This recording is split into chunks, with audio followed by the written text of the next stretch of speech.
Hi, my name's Tyrone and I'd like to invite you guys to watch the current Mr. South Africa on YouTube and show some support. Cheers!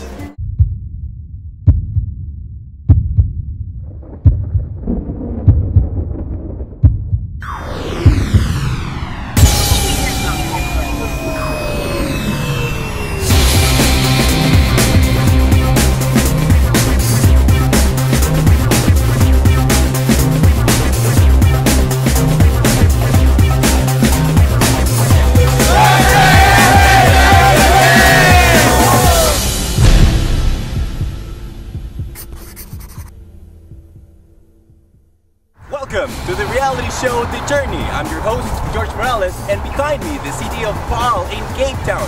And from here, you will see what it is like to spend a day with Steven and Calvin.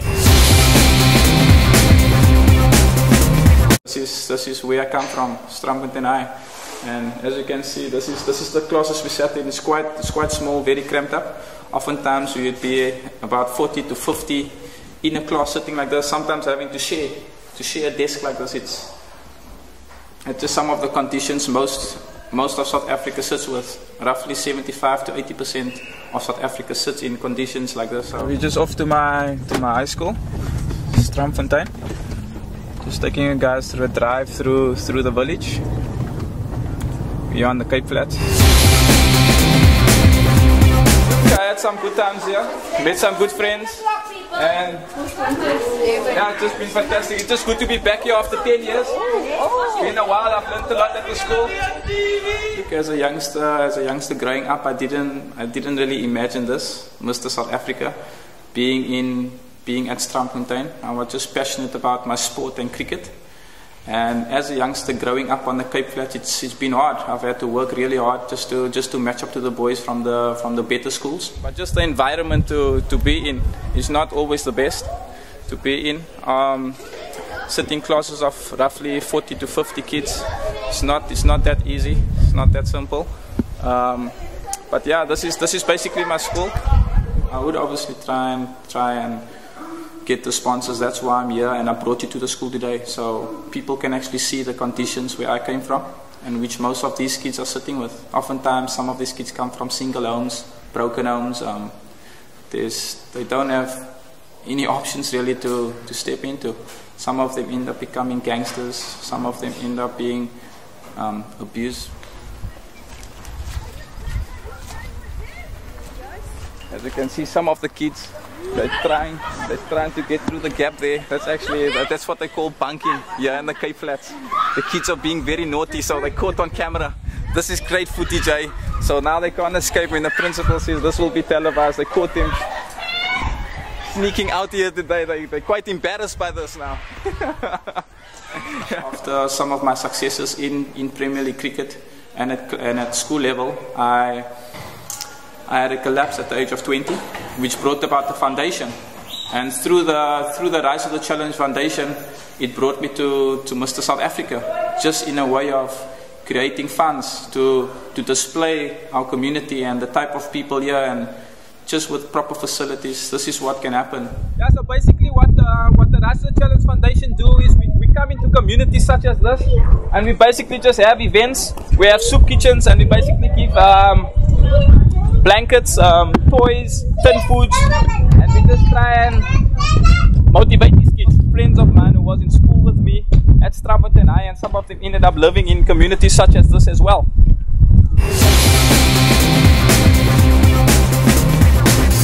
I think these are some happy kids over here, eh? They're happy with the chips, they're going to eat some nice good food, and now they want to take a drive with me in my car. I'm not sure where that happened, so we're gonna go this way now. Let's go. I think I go with the car now. Oh yeah!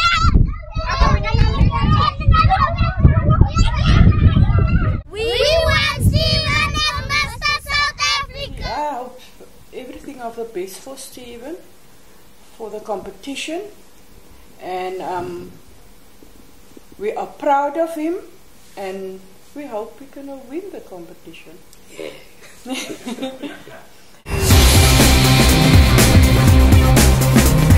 Good morning, South Africa. Welcome to DNP Cricket. I'm Steven Yevel, a top 12 finalist in this year's Mr. SA competition. But this is how a cricket match starts. It's a raw English willow cliff. that comes from the UK, from England. So it's not grown here in South Africa. So basically what the guys here at DNP do is they manufacture cricket bat from basically a standard clip as you see. Today you guys are joining me at work. I work at DNP Cricket Company. It's one of the leading cricket bat manufacturers in South Africa. Basically the guys splice out the cricket V and they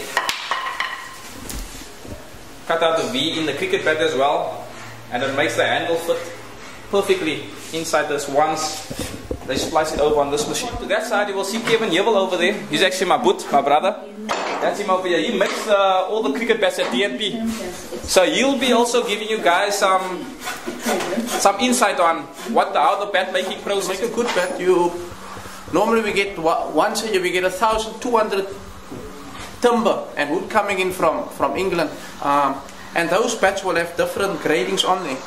The older part of the tree it is, and that means that on durability it might not last as long, but it responds nicely.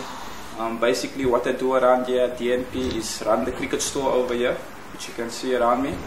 We basically manufacture our cricket bats from a raw piece of wood, as you can see in that corner over there, and basically sell cricket equipment to the public.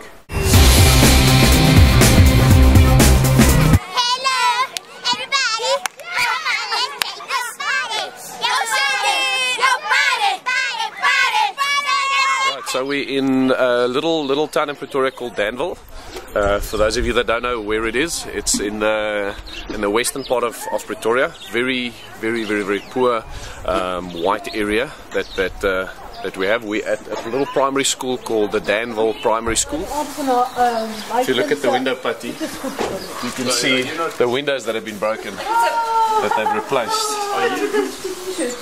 So in the school is so poor, but you'll still have vandalists that come here during the night and come and throw stones and break the windows and destroy them. We're part of a little outreach that happens once a year, where quite a lot of companies come together and we clean this primary school. But if you look at the classrooms here, you've still got windows, you've got a roof on, you've got walls, you've got nice things against the walls. The majority of the rural schools and that in South Africa doesn't even have these basic things. Did you clean that? I actually did clean it. But I can see. Quite excited, first time that I'm part of it. Here's the lady on the way here, if you have a look at her there. That's the lady that kind of puts the whole thing together, and that she invited me. So they call me Uncle John. They come for me for advice. So, but I don't mind.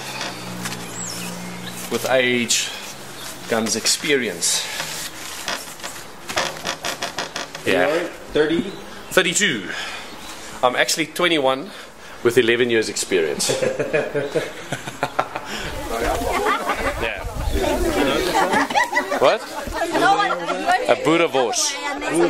Buddha Vors. Say Buddha? Vors. Yeah, Vors. That's it. Buddha Vors. Yeah, say it. Everybody here? What's it called? No. Come on, George. What's it called? Buddha Vors. Ja, dat wordt niet goed vlees. Wat was de uitzien? I mean, how many times have you gone with a finalist and everybody always says, take off your shirt, take off your shirt. It's like Mr. Essay, not Mr. Teasers. No? Viva South Africa! Viva!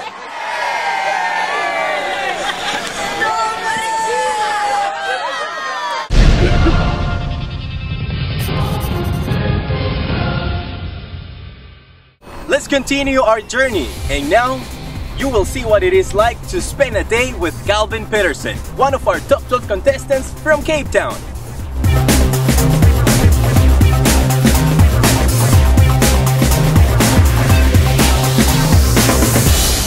Good afternoon and welcome to the Bailey Schneider Show. A huge thank you to Josie, back again on Monday between 12 and 2 o'clock. So I am surrounded by absolute sexiness today. I love my job, I really do. Welcome to Two Oceans Live Radio, to one of the Mr. South Africa 2013 finalists, Calvin, welcome to Two Oceans. Thank you so much, Betty. How are you doing? I'm very well, thank you for having us. Absolute pleasure. And it is all going down on the 7th of November, the Lyric Theatre at Gold Reef City in Johannesburg. Are you nervous, Calvin?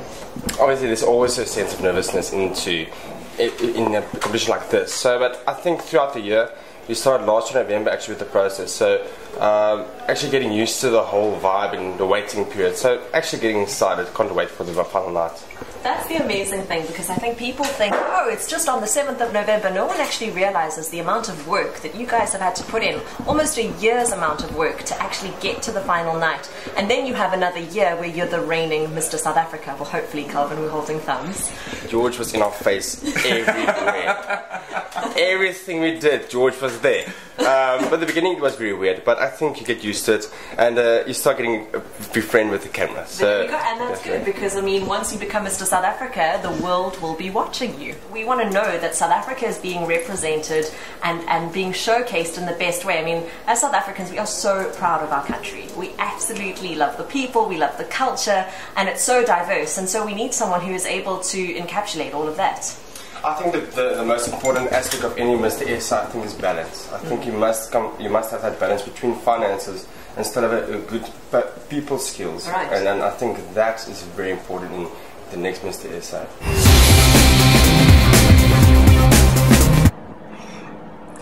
This is not mine. I must be honest. It's not mine. This is one of the friends in the house. So I just grabbed one.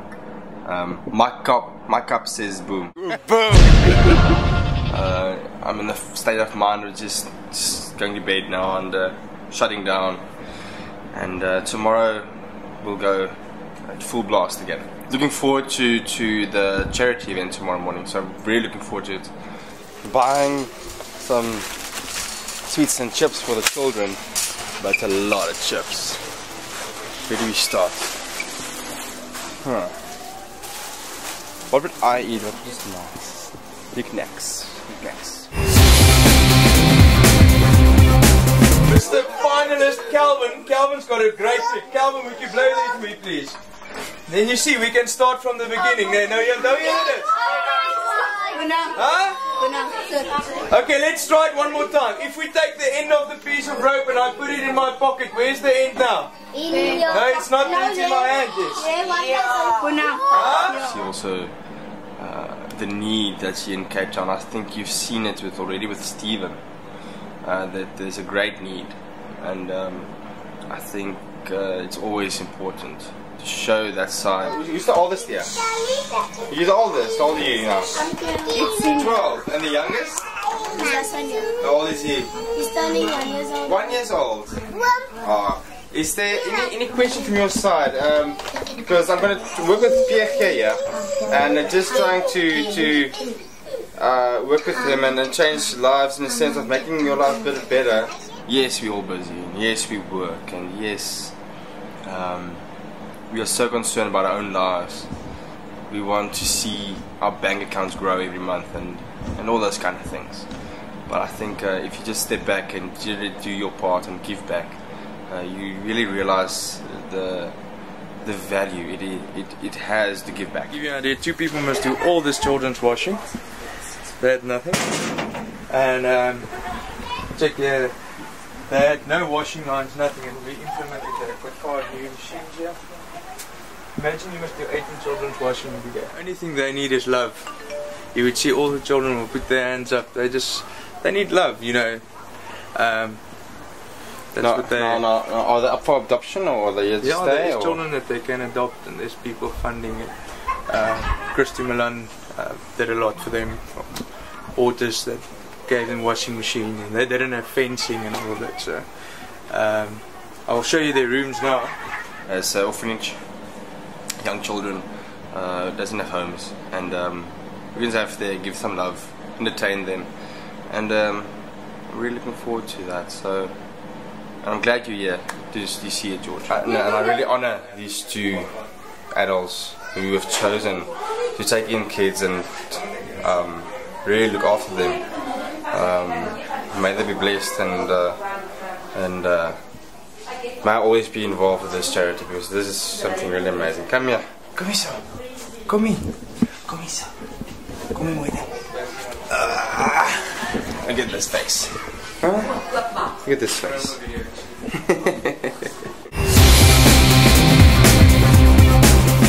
5:30. Time to wake up and get ready for gym. So, why do you want to win Mr. South Africa? asking me now. Give me a second, Rudi. I can't get my breath.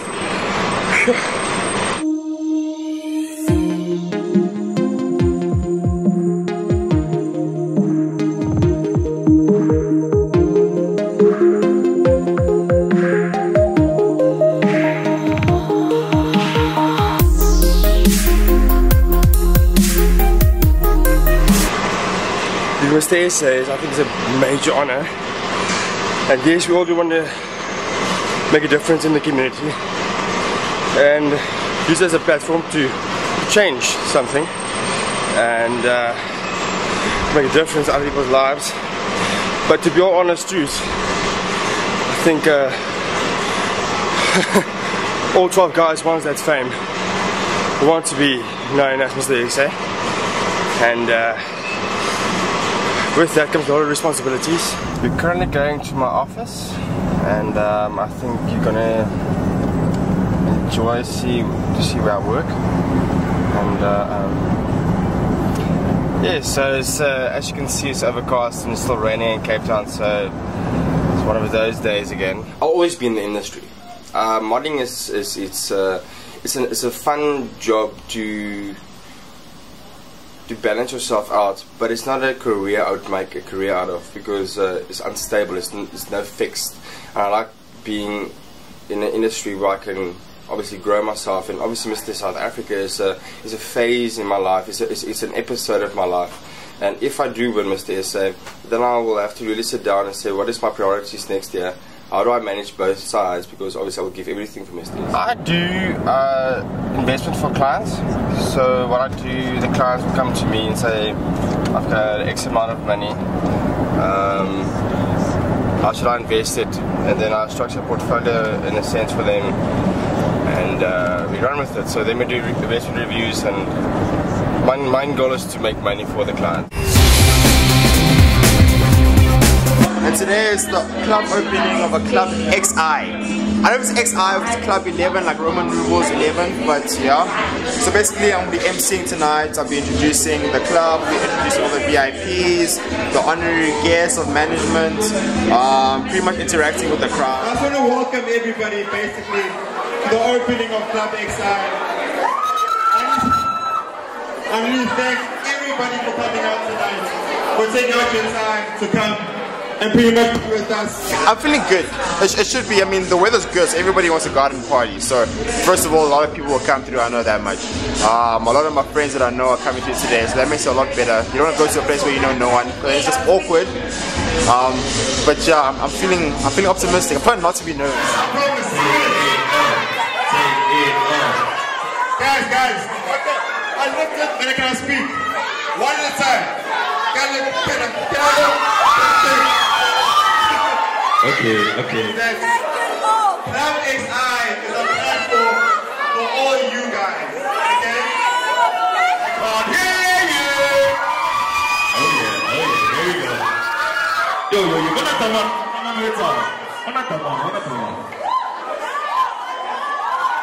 Okay.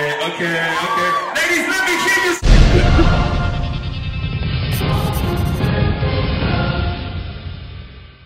One of our latest challenges with the top 12 contestants for the Mr. South Africa 2013 contest happened in Durban. And let's take a look at the previews.